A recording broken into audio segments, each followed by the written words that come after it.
look around at the trainers in my gym, I see that they have a built-in audience, right, at Lifetime Athletic. They're just people who are waiting to be trained, who are signing up for, the 90-day challenge.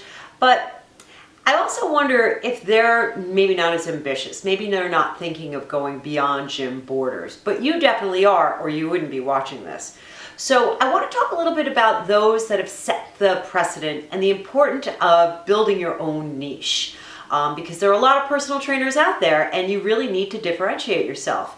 So I want to start with the king of all kings, Tony Horton, who just launched this April 1st, the 22-minute hardcore workout. I mean, his whole thing is work out anytime, anywhere, no gym required.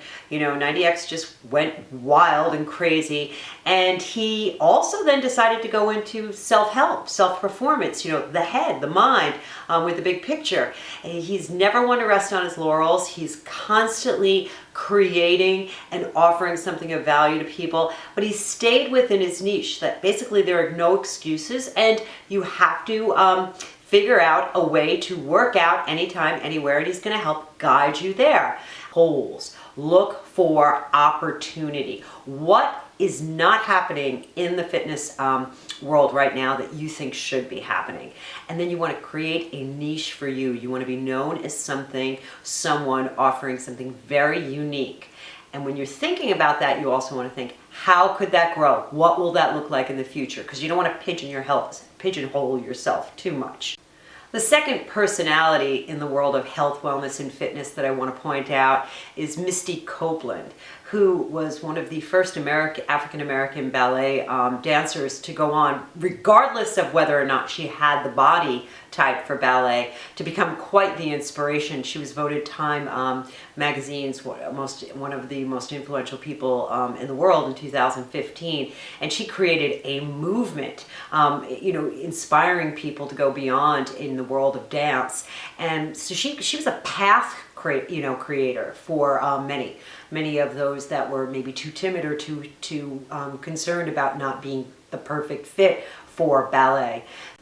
Then we have somebody like Jen Selter, right, who has over 8 million followers on Instagram for her belfies. I mean, she took a body part, the booty, and decided that was going to be her thing, and now has developed this incredible following and, sensation.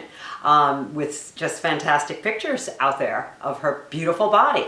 So, I mean, it can go from creating a movement to focusing on one specific body part and all the exercises that go with it. I mean, then we take someone like Jillian Michaels, right, who is most well known for her role on The Biggest Loser, where she claims to have helped people in 2015 alone lose a collective 5 million pounds.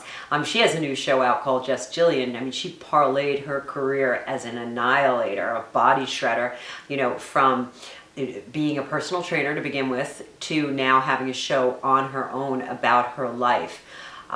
So again, she's written books. She has an amazing website. For those of you out there that are going to be doing video series of your classes and of training, I would definitely be looking at her customer journey, the way she captures customers, even from the weight loss calculator on her website that draws people in, knowing, they want to lose weight. Well, here's how you can figure out quickly how to lose those pounds, and you'll even know the date you lose it by if you follow my program. I mean, what an ingenious thing to have on the front of her website. So Jillian Michaels, another person to follow as you begin to develop your personal brand and think about what you're going to specialize in. One of the things that I love to do when I'm walking, hiking, when I'm not doing a focused routine is listen to podcasts. Tim Ferriss is a big one that I listen to, as well as Lewis Howes, who has the School of Greatness, and he just finished writing a book. And he's a former pro athlete who didn't know what he wanted to do with his life, and now he's become an inspiring leader, interviewing some of the greatest performers on the planet on his own podcast. So the tools are amazing, from Instagram, Twitter, Facebook, this new public broadcast radio app called Anchor that's like brand new. If you get on that now with just the limited amount of people, you could develop an amazing voice on Anchor. Or you could just start your own podcast as well.